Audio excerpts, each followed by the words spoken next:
Finally, it's warm enough in my area to plant all of my favorite things: peppers, tomatoes, watermelons, beans, corn, sunflowers in support of Ukraine. All sorts of things will be going in the garden. I'm so excited about this new in-ground plot that I have in the back. And of course, these teepees that I've been built to serve as trellises for my beans. It's all going to look wonderful. Check the link in my description for a link to a video that I give a tour of my whole garden and talk about the plans that I have for this season. But now that I've got some things going in the garden, I've got to make sure to keep it all watered. One of the biggest questions that people have about gardening is, how do you water your garden? How much? How often? All of these are critical questions, because if you don't water your garden right, you won't have much success. So in this video, I'm going to teach you all about watering your garden.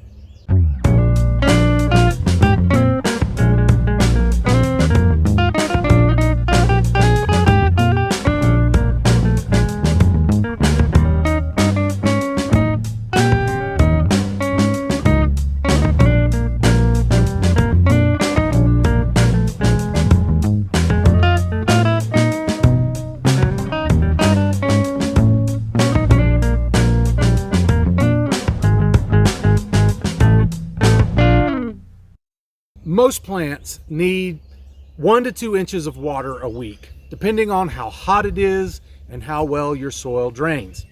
Find out the specific water requirements for the plants that you're growing. Maybe you'll get enough rain throughout the week that you don't even need to water your garden. Use a rain gauge to keep track of how much rain you get each week. Ideally, you'll get 1/3 of an inch of rain every other day, adding up to about 1 to 2 inches per week. But ideal conditions like this rarely occur consistently in the real world. Keep track of your daily rain amounts and write it down. I like to use Google Sheets on Google Drive. That way I have access to my water chart anywhere that I am, as long as I have an internet connection. If you're running short on rain, or if it's really hot and your plants seem like they need more water, water your garden to make up the difference. Water at the base of the plants and avoid wetting the leaves, as too much moisture on the leaves can cause problems.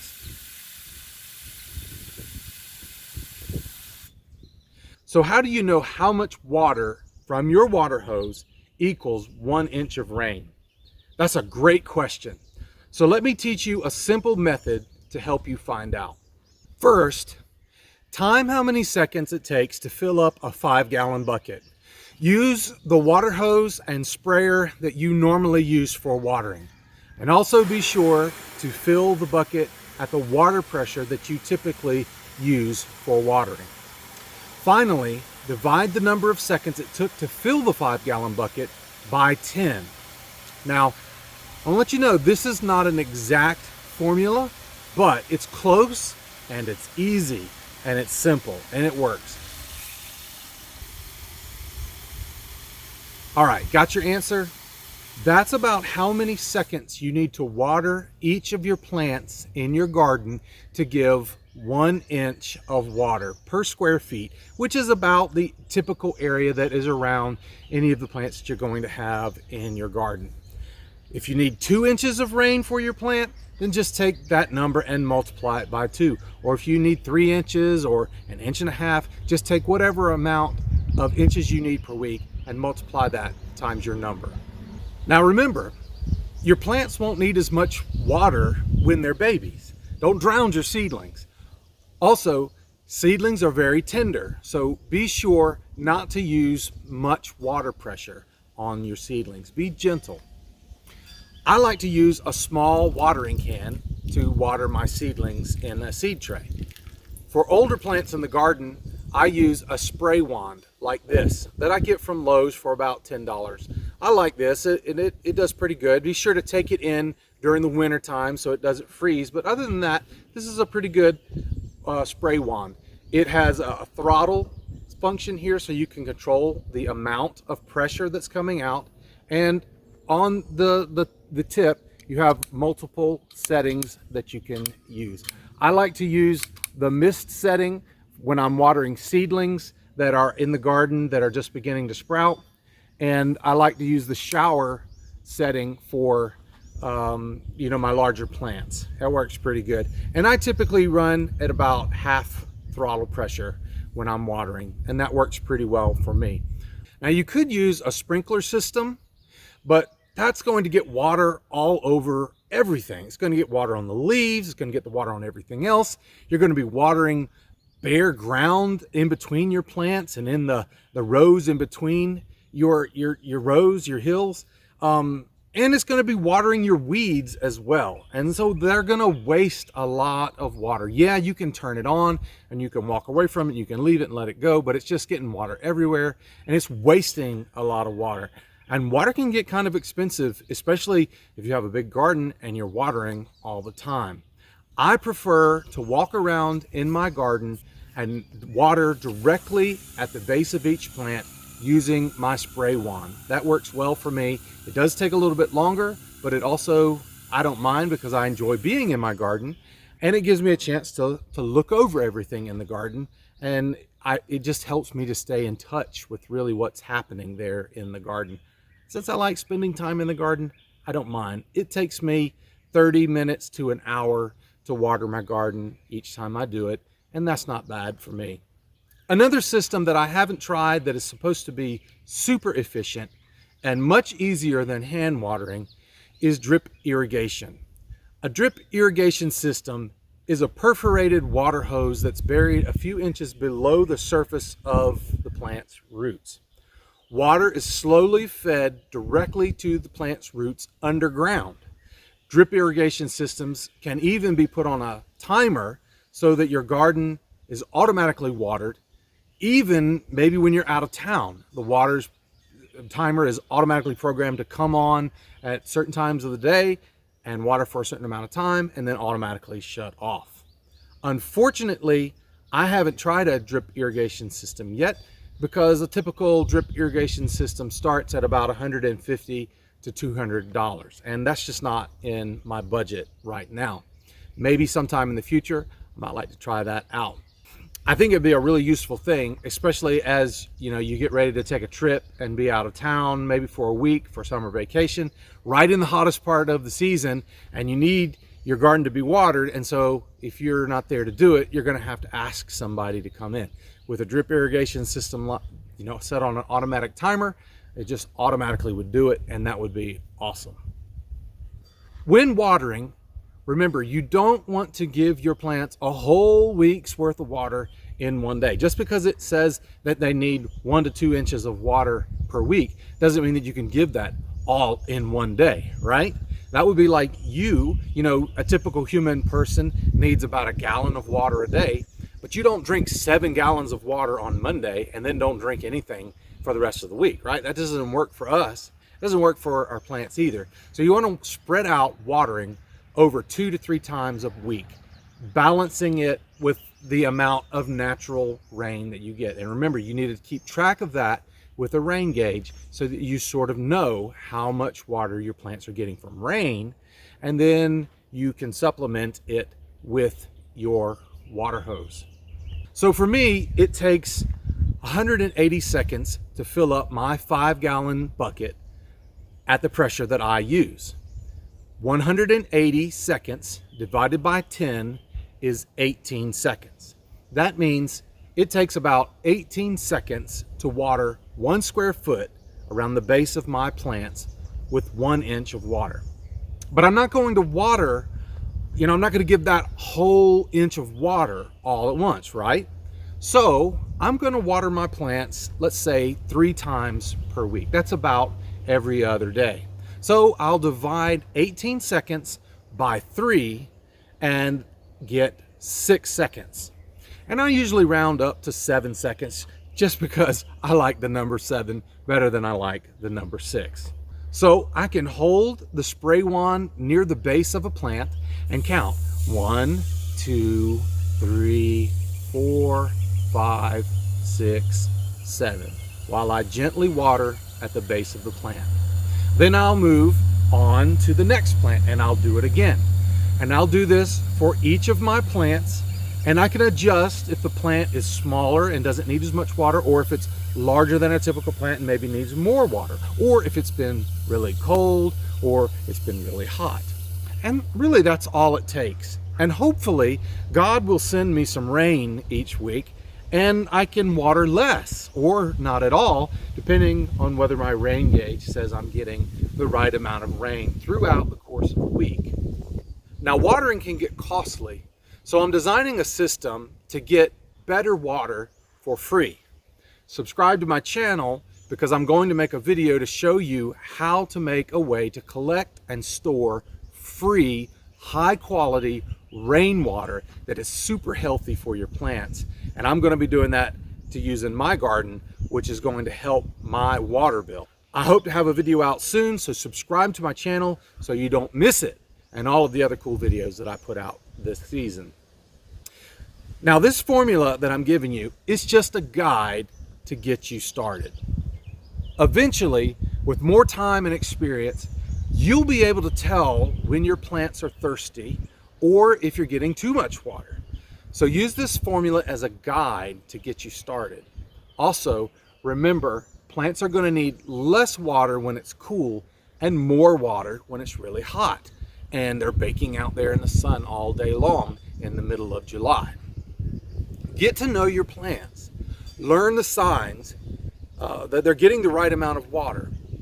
Plants should look perky with firm, healthy leaves. The soil around the plants will feel slightly moist, but not bone dry. But you don't want the plants drowning in soggy mud all day either. If your plants aren't getting enough water, they tend to wilt. The leaves droop like the life is going out of them. They sort of look like you feel when you have been outside in the sun all day in the middle of July in the Georgia heat.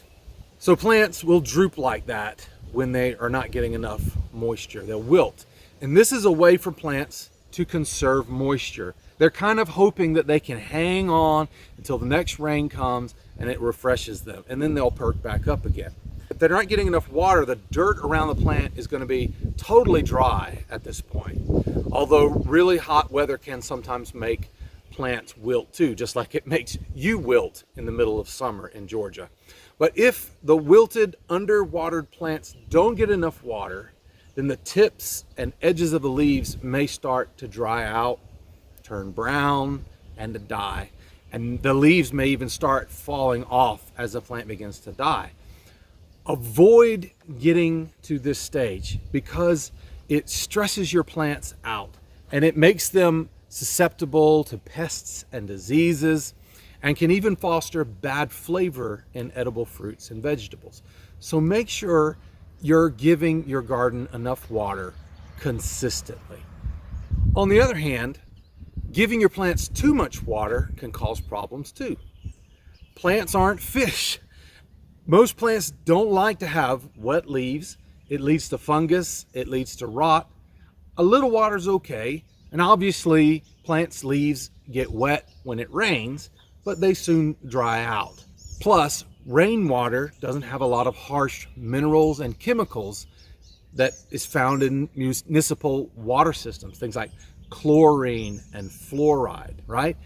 These kinds of things are in the water system that you get from the city water source, but they're not in the rain. And when those things get on the leaves, they can cause problems. Plant roots also need oxygen, and they can be damaged or start to rot if forced to swim in waterlogged soil for too long.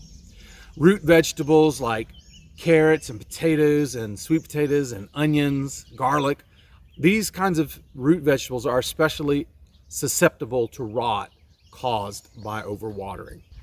Plants that are overwatered may get yellow leaves, brown tips, or even wilt, which can be confusing because it looks similar to plants that are underwatered. The key difference is the soil. Underwatered plants will be surrounded by dry soil. Overwatered plants will wilt and die despite having damp soil. Or you may even see that the soil is actually wet. But even if it's not wet, if it's damp and you're thinking, well, why is this plant not getting enough water? Why is it acting like it's wilting and the leaves are dying because it's not getting enough water? Well, obviously the soil is telling me that it's getting enough water. Well, that probably means you're overwatering it. Water is a source of life for your garden and for you too. Here's a cool fact to consider about water. The same water that has been on the earth for 2,000 years since Jesus was baptized is the same water that is in your garden today. Can you believe that? The same water that you're using to water your garden could have been in the Jordan River where Jesus was baptized. How is that possible? Think about it. Because of the water cycle, you've got water evaporating from the Jordan River, going up into the atmosphere, and then that same water is coming down and it's raining on the earth and going into rivers and streams and lakes, and then it's evaporating and going back up into the atmosphere, and this cycle is going around and around again and again and again. And that same cycle's been going on since the beginning of time. So the same water that was there in the Jordan River where Jesus was baptized is the same water that's on the earth today, spread across the entire globe. Isn't that amazing? Now, in the 4th chapter of the Gospel of John in the Holy Bible, tells a story about a time that Jesus was on a journey, and he was hot and he was thirsty, and he stopped beside a well in the village of Samaria. Now, Samaritans and Jews, like Jesus, didn't get along. Not that Jesus had anything against Samaritans. That was just the way it was in the world that they lived in. And so he stopped there at this well, and he was thirsty. And a lady come walking up in the middle of the day. Now, in the middle of the day, that's the hot time of the day. Kind of like right now, the sun is out and everything's baking down. Women didn't come to the well in the middle of the day. They came in the cool of the morning before it gets hot. Don't you know what I mean?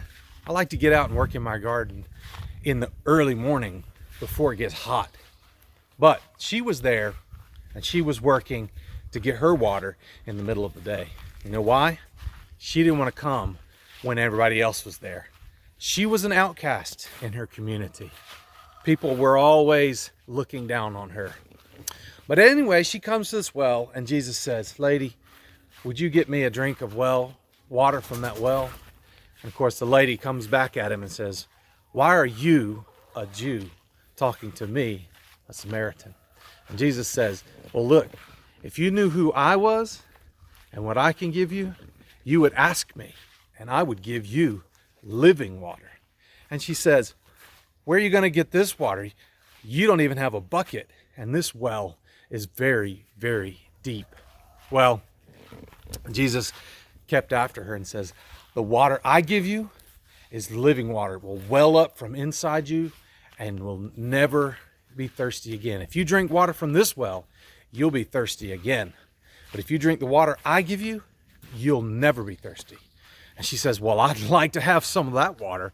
Then I won't have to come to this well every day. How can I get this water?" she asked Jesus. And Jesus said, "Go get your husband, and I will tell you and him." And she said, "I don't have a husband." Yeah, that's true. She didn't have a husband, because Jesus said, "You've had 5 husbands, and the man that you're living with now, he's not your husband." So she said, "Well, obviously you are a prophet. And I don't know what the answer to all this is, but one day the Messiah is going to come, and he's going to save us from all this, and he's going to tell us the truth. And then I won't have to come here to this well anymore." And Jesus said, "Well, I want to tell you, today I am the Messiah. I am that man." And this lady was so excited about that, she ran off and she left her water jars there at the well. She felt like she didn't even need it anymore, because the living water of Christ was right there inside her. And she went off and she told her whole village, come and see a man who told me everything about my life. Could he be the Messiah who was sent to save us? Now, that's my paraphrase of the story. You see, I'm out here walking around in the garden. I'm not reading it straight from the scripture. So there might be some slight variations. But you look it up in the 4th chapter of John. That's what it says. This woman had met the Messiah, and he changed her life. And he didn't care that she was a Samaritan, that she was the other people that weren't supposed to be around the Jews. He didn't care about that. He loved her no matter what. And I want to tell you something. In John chapter 7, verse 37 to 38, Jesus said this. He said, any person who is thirsty may come to me. Anyone who believes in me may come and drink. For the scriptures declare, rivers of living water will flow from his heart. Those scriptures were talking about Jesus. Jesus is the living water. And if you are thirsty for something real and something eternal, something that will never run dry, something that will give you exactly what you need, never leave you thirsty, never overwhelm you, but will truly satisfy your soul, look to Jesus, because Jesus is the water of life, and that's what we really need. So my friends, thank you for joining me today. Now let's get out there and let's grow and be fruitful.